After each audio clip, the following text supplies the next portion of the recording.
Kenapa saya harus bangun Papua? Kenapa saya harus bangun NTT? Kenapa kita harus bangun Maluku?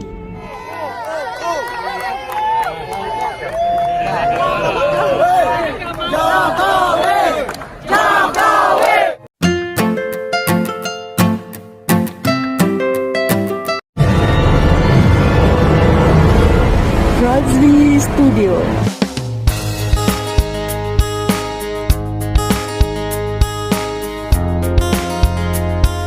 Assalamualaikum warahmatullahi wabarakatuh. Kembali lagi bersama Razli Studio. Bagi yang berhadir, terima kasih. Salam persahabatan, salam perdamaian, salam Nusantara. Berada hadir di channel ini. Pada hari ini saya akan membuat satu video reaction yang berjudul Presiden Jokowi curhat bangun Papua, NTT, Maluku, ratusan artis terharu dan menangis. Wah, kenapa mereka bisa menangis ya? Dan sebelum itu, video ini saya dapat daripada channel Mo Komodo Like at Aja House. Why? Seperti biasa, jangan lupa berikan sokongan dan dukungan kepada channel Mo Komodo Likes at Aja How dengan berikan subscribe, like, share, dan juga komen-komen yang membina guys. Tanpa basa-basi, ayo kita simak video ini.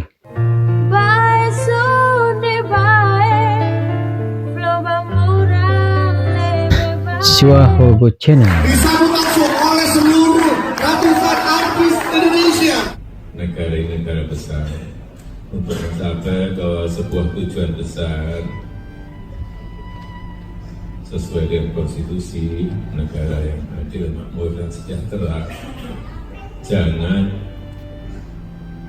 berpikiran bahwa itu mulus-mulus saja, bahwa itu gampang-gampang saja, kemudian instan langsung dibalik tantangan langsung bisa sejahtera. Nggak ada. Sekali lagi saya sampaikan rumus seperti itu nggak ada. Oleh sebab itu kenapa bagian yang sulit-sulit, yang sakit-sakit itu saya ambil, karena saya tahu resiko-resiko yang sudah saya hitung. Bukan contoh, kalau saya mau, kalau saya politikus, saya bangun saja Jawa. Jawa itu 149 juta penduduknya. Kenapa saya harus bangun Papua? Kenapa saya harus bangun NTT? Kenapa kita harus bangun Maluku? Ini mengelola negara. Konstitusi kita mengatakan keadilan sosial bagi seluruh rakyat Indonesia itu wajib.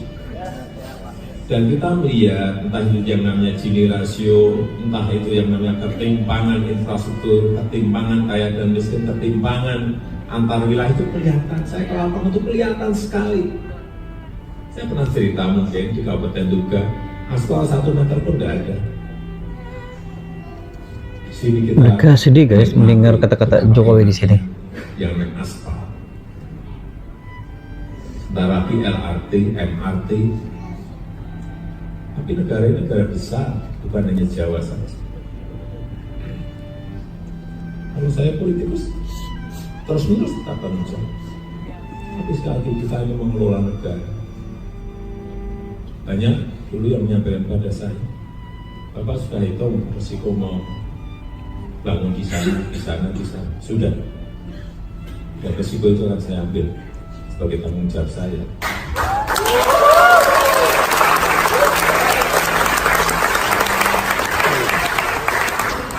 Tapi ternyata rakyat sekarang juga sudah pintar, sudah ngerti. Dan konsolidasi demokrasi, konsolidasi politik, iya, betul nih. saya menjadikan rakyat kita justru semakin matang, semakin dewasa. Dan dalam perjalanan apapun, mungkin dalam rangka pembangunan infrastruktur ada yang pahit, ya. Mungkin ada yang sakit, ya. Resiko itu saya dicaci maki tidak apa-apa. Tapi saya meyakini bahwa itu akan menjadi sebuah fondasi, itu akan menjadi sebuah syarat bagi negara ini untuk maju, untuk makmur, dan untuk sejahtera. Saya meyakini itu. Jadi kembali lagi yang bagian dicaci saya, bagian dimaki-maki saya, bagian dihujat bagian saya. Itu resiko, sebuah resiko keputusan yang sudah saya ambil. Dan saya mengucapkan terima kasih banyak yang sudah menjelaskan, sudah memberikan, menerangkan pada masyarakat apa sih Saya merinding guys mendengar kata-katanya guys. kerja yang kita lakukan. Memang korup tadi.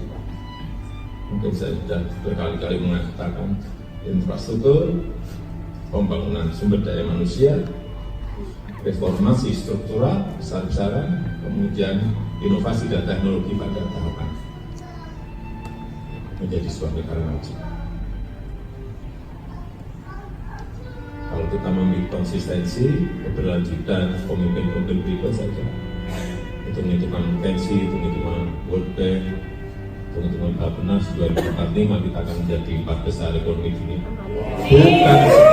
Bukan sebuah mimpi yang sulit, asal memang tantangan-tantangan dan kesulitan-kesulitan yang kita hadapi ini tidak kita keluhkan, tapi kita hadapi dan kita carikan solusi dan jalan keluarnya.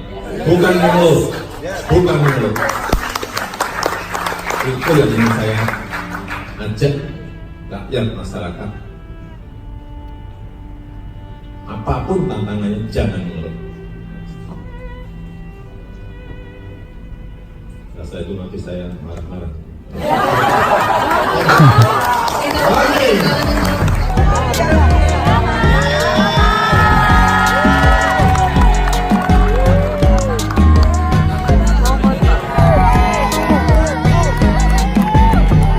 Wah, ramainya. Ini warga Papua ya.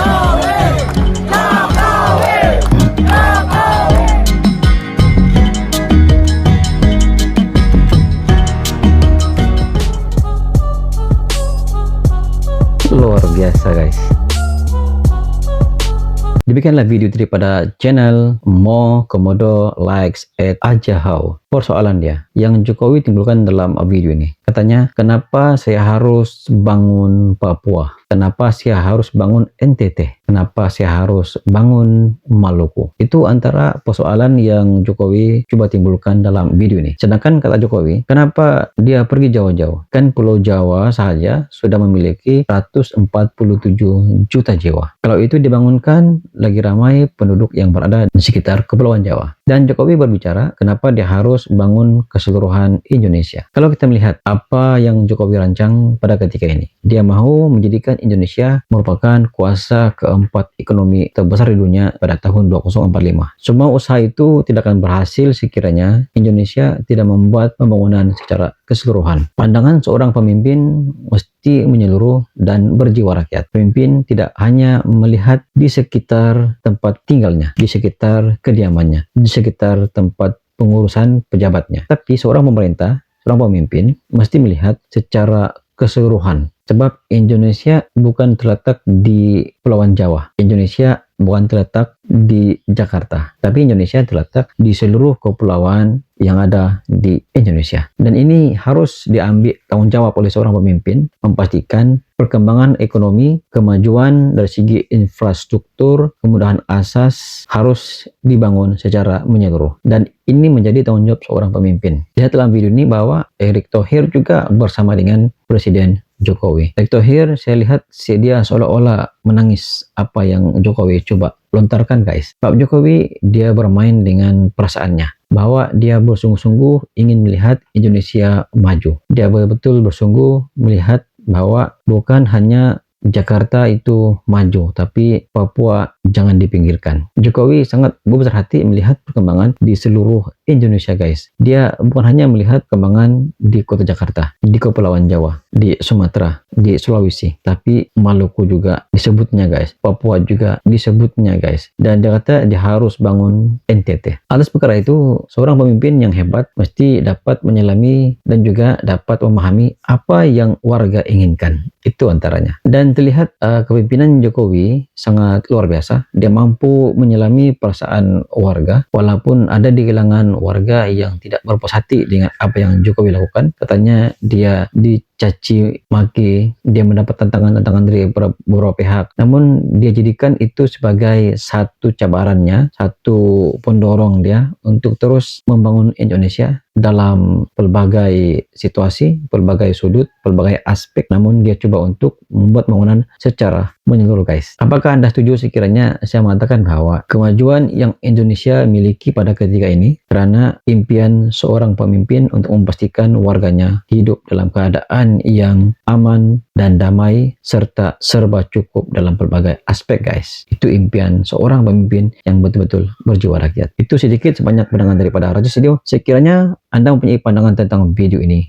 Anda boleh komen di bawah. Sekian, jumpa di next video. Assalamualaikum. Bye-bye.